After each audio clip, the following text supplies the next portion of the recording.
Hi, everyone, and welcome to the Leaders Toolbox. I am so glad that you guys are with us today, and I'm even happier that we get to share the nuggets from Petra Velzeboer. I wanted to make sure that I said that name right. Well done. Names are so important. That is so awesome.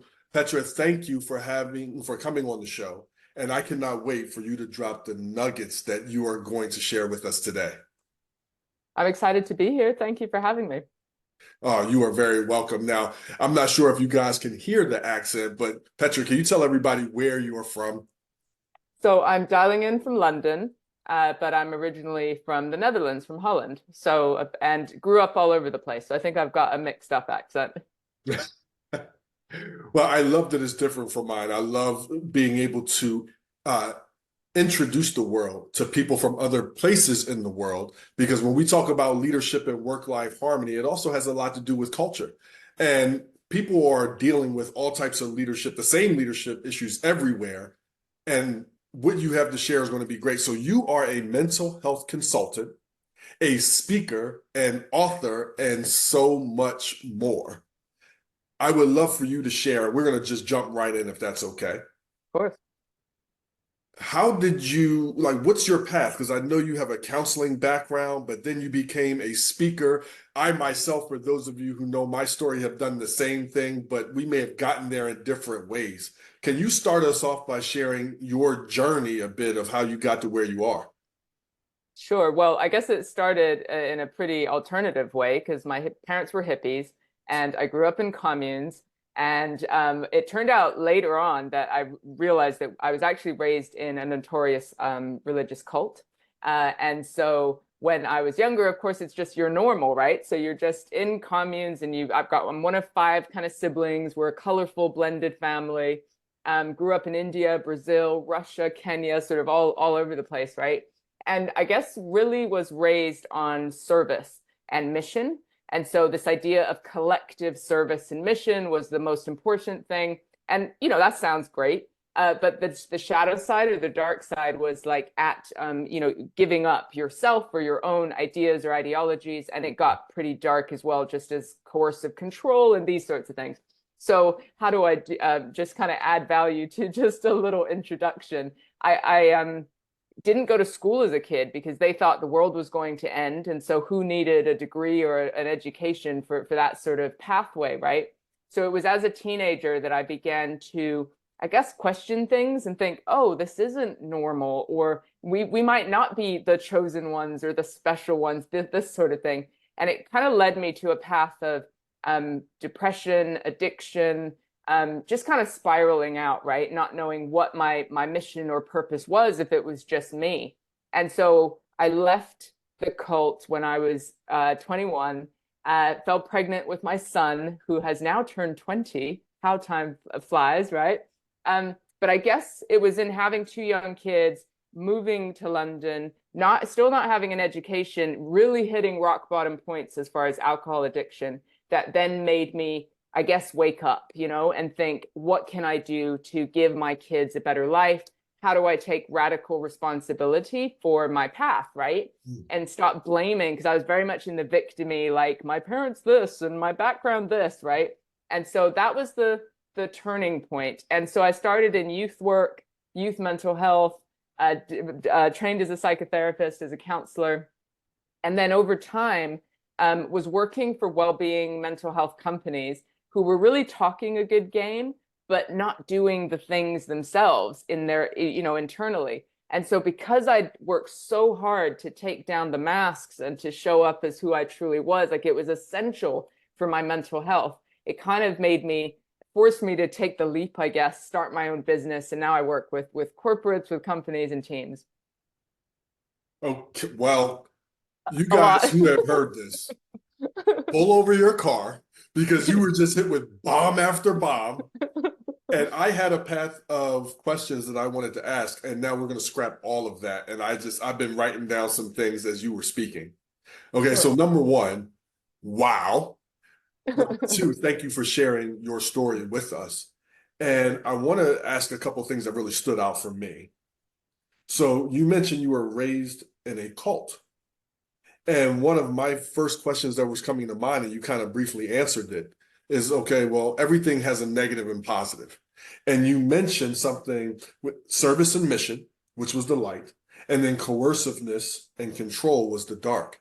And Mhm. it seems in the line of work that we now do going into organizations that that is the same thing that can go on in a powerful, in a company that's positive and the company where you want to work. It's about service and mission. Now, how you do that service and mission matters, but that's what it's about. But in the negative companies, it's about coerciveness and control. So let me ask a question, and then I have so much more to unpack here. As you now go into companies and Yeah. organizations, what's the biggest leadership lesson that you learned and helped with that lets people stay in the light on service and mission instead of coerciveness and control? So if I had to put it in a word or a sentence, it's radical honesty, radical responsibility. Mm. So that means just because you went on a course or you learned a thing or you did it really good at one point with one team doesn't automatically mean you'll consistently be a good leader all the time, right? And so having that kind of the people around you to question, to ask, to go, where can I kind of evolve and do better? But I mean, I literally speak about what you just said. So I'm glad you kind of matched the two, which is growing up with that dark and light and then seeing it in workplaces everywhere. And you start, especially if you think those startups, right? Small business, mission, founder, I don't need to get paid well. I'm just going to hustle for you. You know, there's that kind of excitement and dream. And over time, you get this middle management layer, right? Which is now I'm more distant from the source, the mission, the person, right? And we now have, people's flaws, right? We have control, we have power struggles, we have all these kind of human things that now take place, no matter what your mission is. So it is that radical honesty about ourselves, but also about the collective that needs to happen, even when, or especially when, we're rushed and we think everything's urgent. I'm so glad that you brought that up because before we clicked record, I shared that I was being interviewed. So, and someone asked me, do you believe that leaders should have offices? And I was like, never been asked that before. And I was like, yes, I believe that. Everybody needs a place for deep work. Um, your employees need a safe space where they can come, and so things like that. But I said there is a danger because if you don't know how to control your door. So when you talked about a startup or a smaller company, number one, I always tell people the smaller your team, the better the leadership your needs to be. Mm, Okay? Because a company can get so big and successful that it can have a bad culture and still produce revenue. Not that that's positive, but it's true. of course. However, when I first got promoted, we all manage before we know how to lead. And all of a sudden, I have this office with a door, and I kept flicking that door shut because I like being able to do my work by myself. Now, the problem was I didn't know how to lead my doorway. So because I kept closing it off, the more we grew, the less people I knew. I didn't know the new people that were coming in. I didn't know my patients and my clients anymore. And all of a sudden I come out and like, who this guy? And now I don't have the connection. So when I go to change something or to exert any type of authority, it didn't have, it didn't have the same effect or impact. I was no longer really a leader. I was a title. And titles don't typically get things done the way connections do. I agree. That was an interesting question that you got just about offices, Mhm. because in a hybrid world, like my team we're fully remote. Right. So my office is the side of my living room, which you can't see the full element of, right? And my team are spread around in different cities, in different countries. We've got a couple in the US, we've got us spread around. And so this idea that we need a safe space, you're absolutely right, and I agree with you there. But a safe space can be virtual, it can look a million different ways, but it takes some explicit kind of planning and focus in order to make it effective. Because I've seen people come into offices, mandated, return to office, crossover days, whatever, and there isn't connection or trust. So the office by default does not make a kind of trusted, connected team just because there's bodies in a room. You could all be on your team's meetings anyway in a room. Right. Great. So Right. what? Right. So I think we need to be more creative about how we do some of these things. And the tip I would give people is to spend time talking about how you work, not just what you do.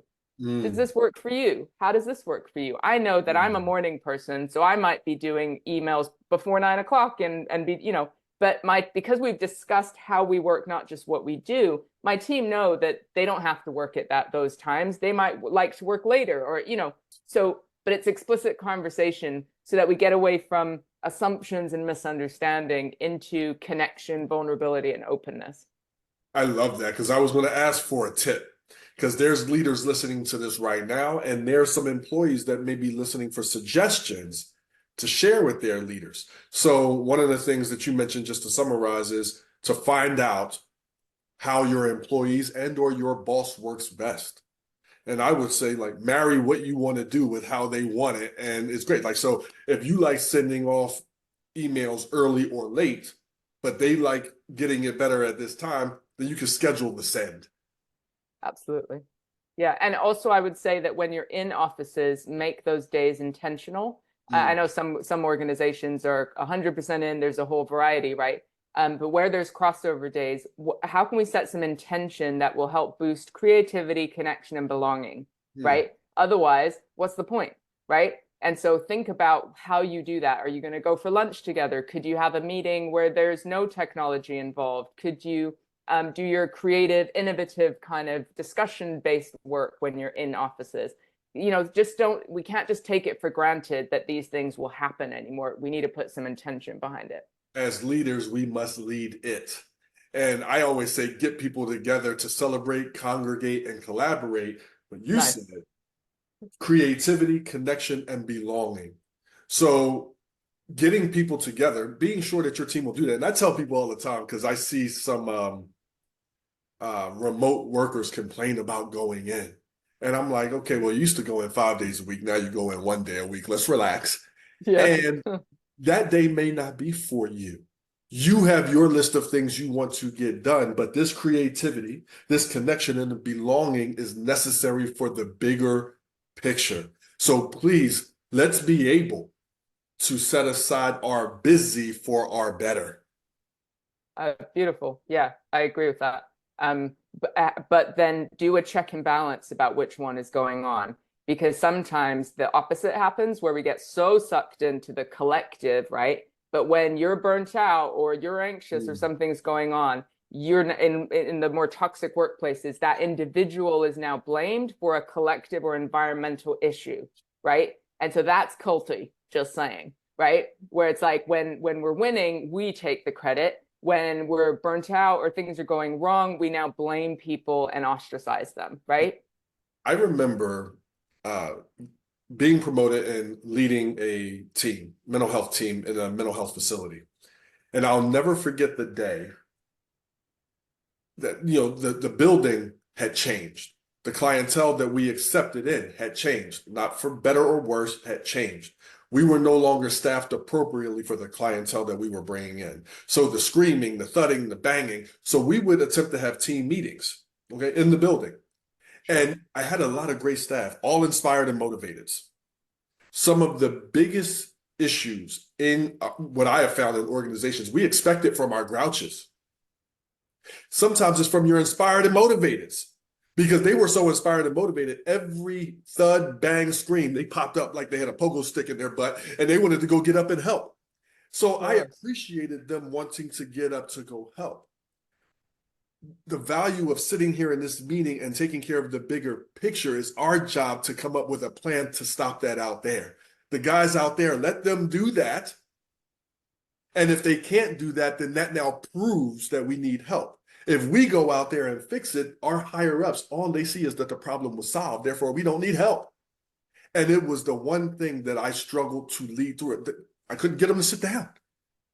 Well, And you'd so also the just say that their nervous system's activated, right? So it's hard to be creative and connect when you're in survival and you're thinking, is someone in danger? Is that my job? So there's that physiological aspect that we're seeing in lots of workplaces as well these days. Really tough to manage. absolutely, because the collective was taking over like the, Right. the personal things that we needed to get done individually and as a group. Yeah. So, and knowing the things that I know now, how I would have approached each individual as a team, propose different ideas, and speak to the higher ups that were in headquarters and weren't hearing the thuds and bangs would be No. completely different on how I handle that and shared solutions and things like that. But we all go through that path of learning, don't we? Where we're like, oh, what do I do? Like we learn on the job, right? More than in Exactly. our books. We manage before we know how to lead. We all do, you know? Absolutely. I want to ask you a question. You mentioned something that was really heavy. And if you could give us a tip on this. When you were a teenager and you started to recognize the dark side of the cult, and you mentioned you started to question things. Now, I want to ask this in terms because I break leadership down into two parts. One is personal leadership, how we lead in our personal lives, how we show up to our life, our work, and our relationships in a way that makes people want to follow us. Okay. But also the daily skills it takes to effectively lead a team. So, a person in their regular life or an employee or a leader at work, they may look around one day and say, what the frick is going on here? And they may have, they may start questioning things. How do you suggest that that individual starts to question like a leader and not become a Part problem? of the problem. Yeah. Yeah, I think it's about, and I wouldn't have known this as a teenager, but I've learned that it's about language and diplomacy. It's about learning our communication style because you can say the same thing, in two different ways and get a different result, right? So there is a practice around, am I triggered and acting out? And now blame, blame, blame, blame. And whoever the higher ups or your team are now going to get defensive and like, oh, you're such a troublemaker. We're all struggling. Can't you see, right?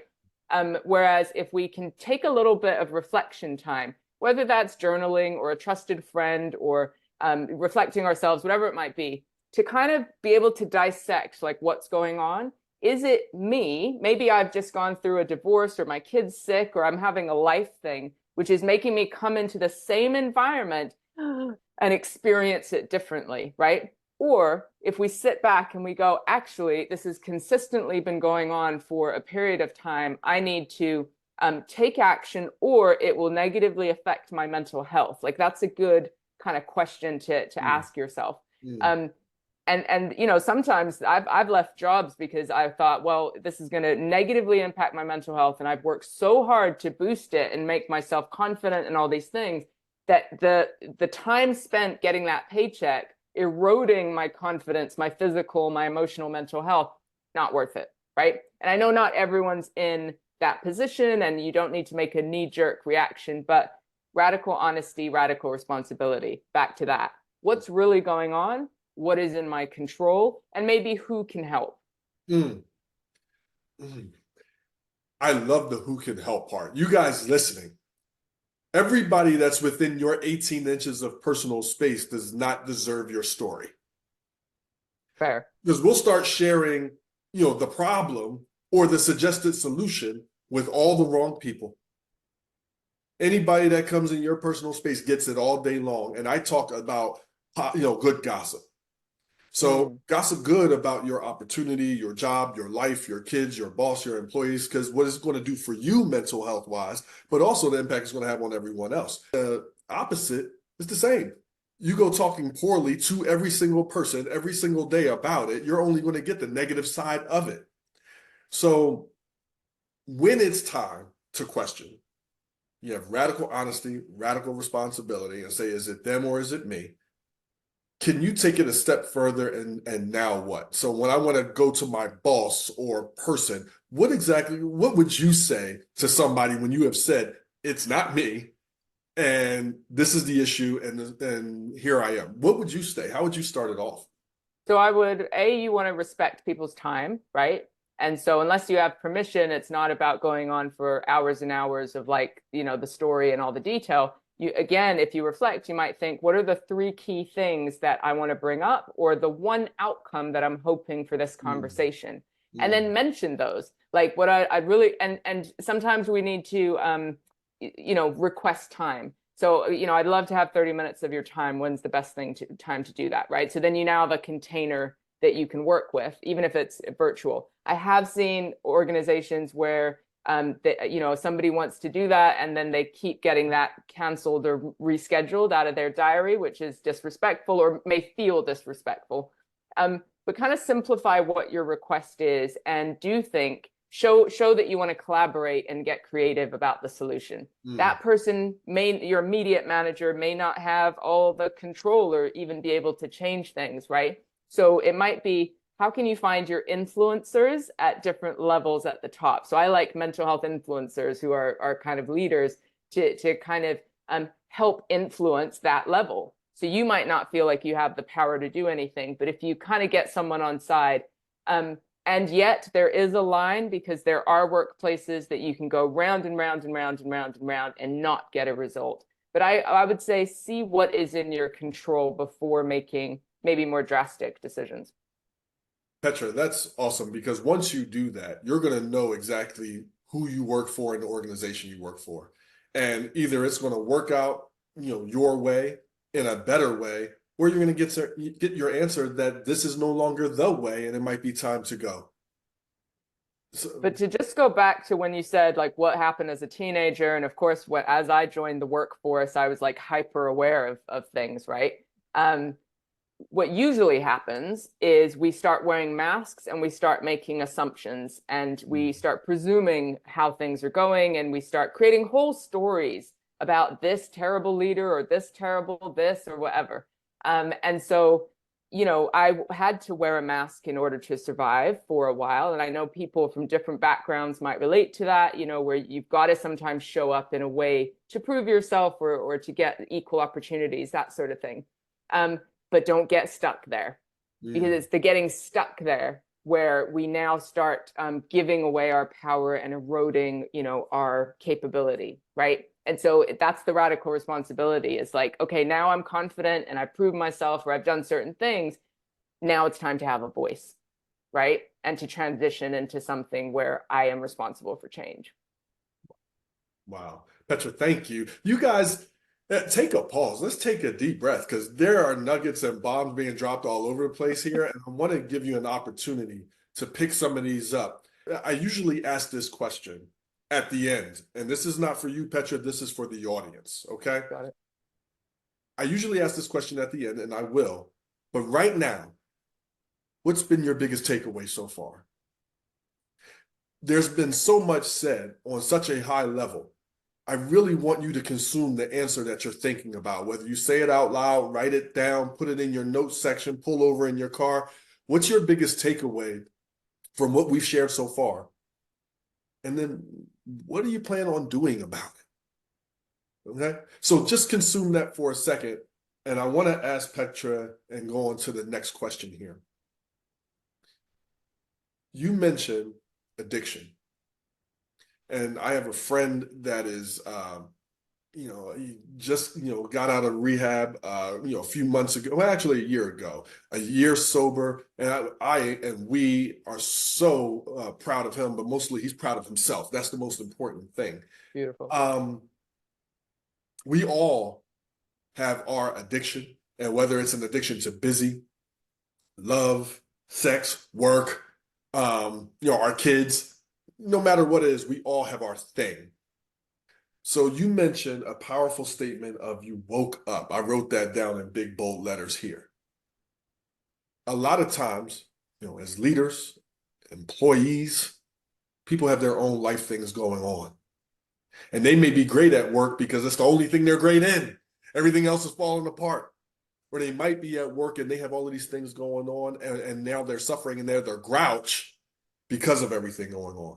So can you really walk us through your process of what you meant by waking up and the first few steps a person can take to stay awake? Because to wake up and stay awake are two different things. Sure. So wake up, your journey on waking up, and then the first few steps a person needs to take so they can be a leader that their future self will be proud of.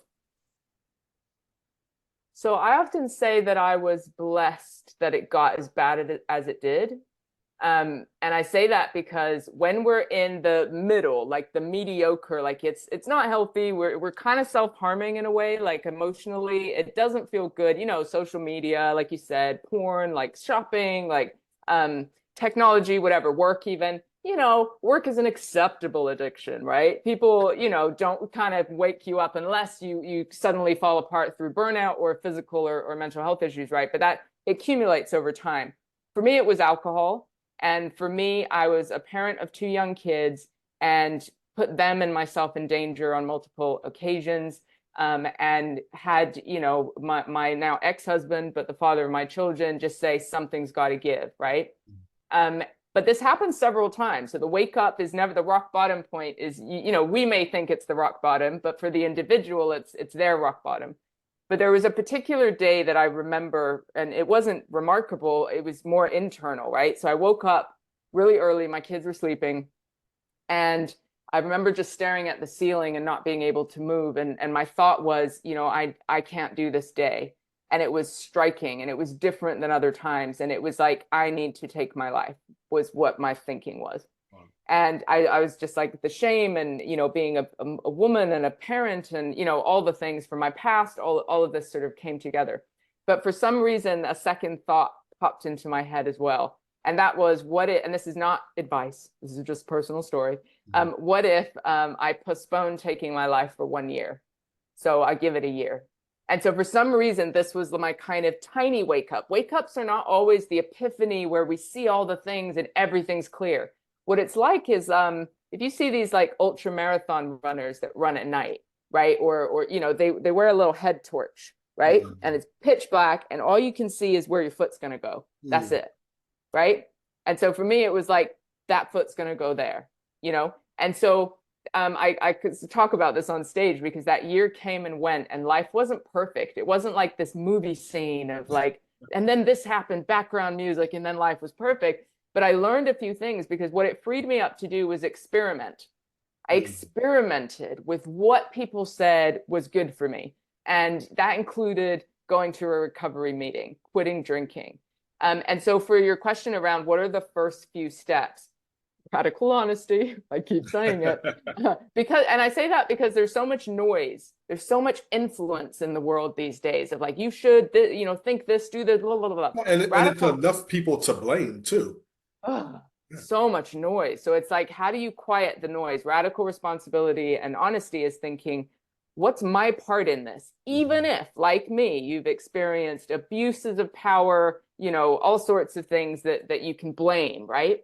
But once I said, well, which bit's on me from now until the future, that's on me, right? But I experimented and I just saw 1 foot forward, the next foot. So what's the first thing you can do? I want to say talk to somebody, but that's kind of like high level because I've seen people go on anonymous forums online and that was the first time they told their story, right? Great. Whatever it is, if that works for you, that's fine. But I remember going to AA, Alcoholics Anonymous, and observing people be honest. I was just watching.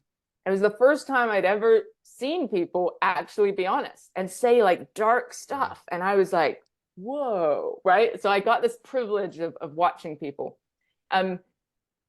If you happen to be for the audience, if you're kind of in the middle where it's secret and there's a shame, whether it's any of the things we listed, like addiction thrives in shame, right? And I love Johann Hari's work. So he's got some great books around addiction, which are, he said, the opposite of addiction is not sobriety, it's connection.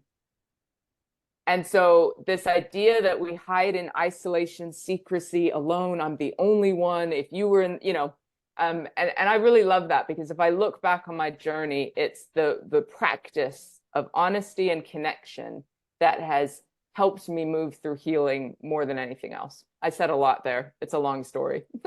Listen, you said it perfectly and you said so many great things and you started it off with, for me, and you guys listening, maybe this hit you too. I'm blessed that it got as bad as it did. Like sometimes that rough time, that rock bottom, it's a gift, depending on how we choose to look at it and what we choose to do about it. And if we talked about you as an individual and your story, and I hope that you guys listening have taken something from it, and whether it's for yourself or someone that may be struggling. I'm going to ask you this two-part. Within an organization, what can a company or an organization do to help someone in regards to mental health? What are some of the things that you've seen be successful and you would suggest? So it comes down to psychological safety, and that's a huge topic, right? But what it really means is a safe space where people are willing to, talk about mistakes or talk about things openly, whatever it might be, and that connects to work. Innovation is kind of born when we can be honest and admit these things and support each other. Um, it's also, I find that mental health in businesses is kind of outsourced. So it's like, oh, HR can look at it. And then HR, like, oh, we've got a helpline, or we've got like, go talk to someone else, right? Because everyone's like tiptoeing around this scary topic. And I think in the US, they don't want lawsuits. You guys are very paranoid, if I Very do say so litigious. myself. Yes. For good reason, I guess. But if we think about, and you know this, right? Mental health is a continuum, right? We have good mental health, thriving and excelling, and we have poor mental health. And someone with a diagnosis can even be moving up and down that continuum. If they've got the right treatment and support, they could be thriving and excelling. And, so I would like more open conversations in teams in the workplace, not Mm. just about, are you struggling today? But also, what do you do to help yourself thrive, right? Mm. So I think we need those open, like, so I'll have that conversation with my team, and it's like, oh, the thing that helps me thrive is sleep, or is if I hit the gym, or so we're talking about good mental health, so that when someone's struggling, an open conversation is normalized, right? So now someone can say, oh, I'm really anxious, I didn't sleep, and I'm not doing the thing. So it's not even about perfection or saying, oh, I'm hitting the gym and I'm having cold ice baths. And no, you might not be doing that. As a leader, I might say, for the last 3 days, I haven't done the things. I've moved house. This is real, right? Mm. I've this Mm. change and this change. And actually, my routine's off and I'm not going to be my best self. So that's leadership too, is saying, but it's connecting the dots, because when I talk to Mm. CEOs, like C-suite, like mostly white men, if you know what I mean, board level, right? And I say, what do you do to look after yourself or invest in yourself? Oh, invest. I understand this language, right? I do a boxing class. I have a coach. I have this, that, and the other. I spend time with my kids. Inevitably, they all do something that they consider investing in themselves, right? And then I say, how many of your people know that you do those things? And how often do you talk about how it boosts your focus, creativity, and mental health? Yes. It's the bridge. For a Yes. leader, we want to be open on both sides and be a bridge. I'm so glad you said that. I have a thing that I said, how do you lead through change? So I do that at some organizations. And the N, I break down the C, the H, the A, the N, the G, and the E. Hope I Nice. spelled that right. And the N is nurse yourself. And I love going throughout a room. And CEOs always say, well, should I be in here with this group? Yes, it is my job to make you be more human to them, because Yeah. the myth that most employees have about leaders are they're not people, or they shouldn't have any problems because they make more money and have more emails and have a higher title. So it's my job to make you more human, but it's also my job to help you to see them. So one person said, "Oh, I like cooking steaks, and I like barbecue." And one person, for me, I have never, Sure. Petra, I've never had a bad time with a cigar in this hand and a drink in it. I have Hey. never. Now I don't do it every day, No. but daggone it, it is my pleasure. Yes. So there's certain things, and I share the POW, the POW. Every one of my trainings, speaking engagements, I encourage one-on-ones. Start with the POW. The first time as a leader, you go first. Yeah. You can't go first every time, because you do make more money. And sometimes your pals are going to be so much, people might start hating your guts because they didn't want to see you go on that cruise and all of that stuff. But if you ask people, what's been your positive since we've seen each other last? And share professionally and personally 90 seconds. Get an applause for something that's not related to you bringing money to this company. Yeah. That's huge. Oh, I didn't know that you did this, or I didn't know you race cars on the weekends or ride bikes. Now we have this connection, and people could be burnt out. They might not like their job, but they'll do a little more for you because they enjoy now the connection with you. Mm. I want to ask, I wrote something down here because you've been doing nuggets all day here.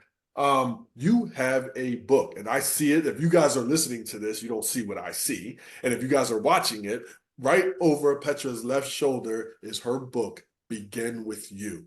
So I can't wait to hear about what it is and what's in there and how this impacts the world. Thank you so much. So it's got more of my story in it. So if you're curious just about like, oh, how did you turn it around? I kind of break down the steps and give you a little flavor there. But it's really about these topics, mental health, leadership, creating change in the workplace when it comes to well-being and mental health, and making it intrinsic into your working practices rather than outsourced. And it's got a chapter on groupthink, just Mm, saying, and that mm. kind of connection between, how do we think for ourselves in a world of noise and influences and take that radical honesty? How do we even do it? How do we know what is our true original thought? So I've got a little thread there as well, but really practical, short read, available on Amazon in the US and UK. And so I'd love to hear what people think. Thanks for letting me tell people about it. Oh, no, that is awesome. You guys, after listening or while you're listening, it's going to be in the link. Go to it and treat yourself to some leadership and work-life harmony nuggets. And like I said, it may be for you right now. It may be for you later. It may be for someone else or members of your team. And I know a lot of organizations worldwide now have book clubs that they do at the leadership level. I think that is so awesome. And this sounds like a great book for that. So please check that out in the links. And I like to get to the rapid fire questions. So I have a few questions. Are you ready? Ready. All right. So I'm a big believer in the person or the thing that knows you the best is your phone. Okay. Hmm. And your phone Oh, gives you, oh yeah, I'm right? scared. I'm Somebody scared pick up now. your phone and start scrolling. They'll find out exactly who you are and then what you're about. And the good thing and the bad thing about it is that it gives you on a loop. Yeah. Okay. So, with everything that you shared, who do you listen to or scroll through that allows you evolution instead of simply entertaining? Share some of these names with us and so people can start subscribing too. I am quite eclectic, but I like learning. So I love Esther Perel on relationships. Her stuff is out of this world. I love, obviously, I'm on the European side, right? But Esther Perel is just a rock star, she has a great podcast about workplace relationships. So it's not Mm, just romantic mm. relationships. So I love listening to her. Um, Jordan Peterson is just really smart, even though I don't agree with everything he says. But oh my God, he's got a good balance of empathy and he's super interesting. And I've been listening or watching Stephen Bartlett, who is UK. He's got the Diary of a CEO podcast with some pretty amazing people from both sides of the world. Um, and then music, right? Sure. Yeah. Although I'm influenced, I share Spotify with my daughter, so it's basically her playlist that I'm like, what am I listening to? But at the moment, it's Christmas music because she's all about it.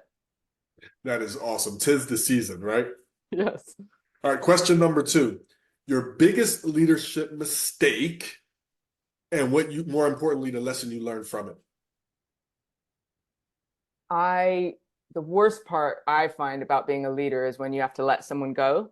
Mm, And I speak a lot about how it is possible to let somebody go with integrity, empathy, and if you've been a good leader throughout, right? And then you've got to part ways for whatever. But the mistake I made was in my early career, just not doing it very well out of fear. So not having the right difficult conversations at the right times and then feeling like, oh, I wasn't proud of that, like I didn't want to do it in that way, and then you kind of leave with just a bad taste in your mouth, sort of.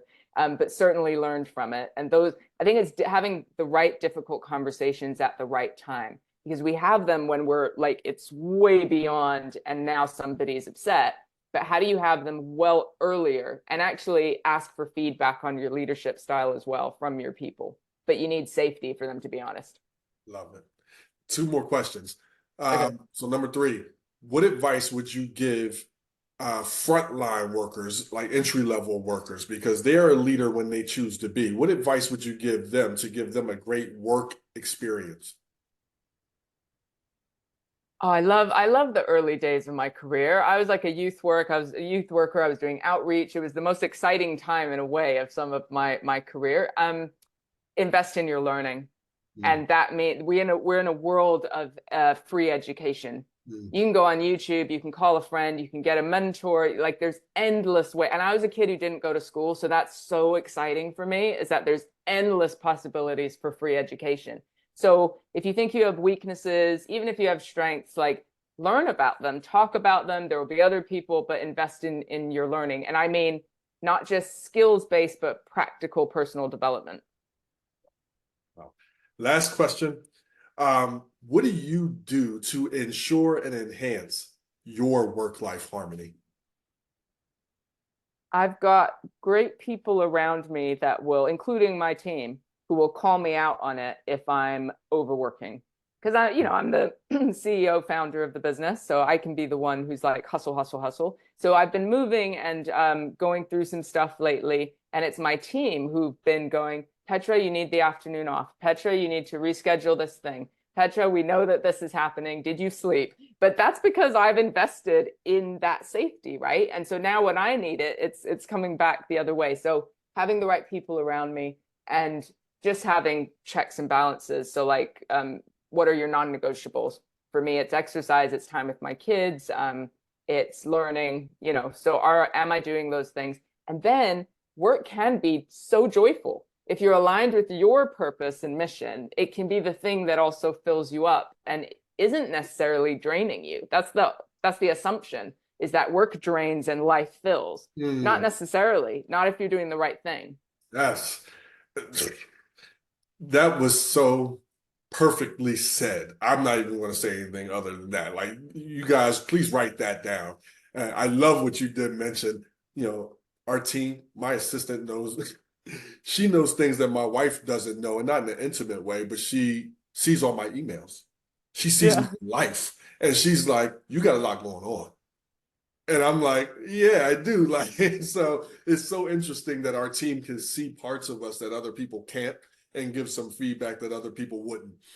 Um, we're going to close, but I Mhm. want you to share because you shared your book. Before people click off and you say goodbye, I want the world to know what your business, one, the name of your business, Yep. and what it will do for the companies that are going to bring you in.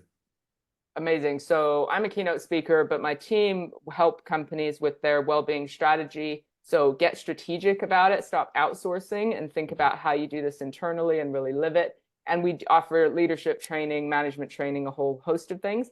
Check out my website, which is just my name, petravelzeboer.com. And LinkedIn is the place where I do lots and lots of nuggets and posting and top tips. So if you want to find out more, check me out there. That is so well said. Petra, thank you so much for being with us here today. I hope that you guys enjoyed everything that Petra shared. And I always end like this. Listening to this show today, you now know something new. Knowing something new without applying that something new can lead to nothing new. So, what was your biggest takeaway? And what homework assignment are you going to give yourself that you start now? My business is you evolving now, not you evolving on Monday or you evolving January 1. Now. So, guys, thank you so much. Have your answer, start living your answer, and enjoy. See you next time.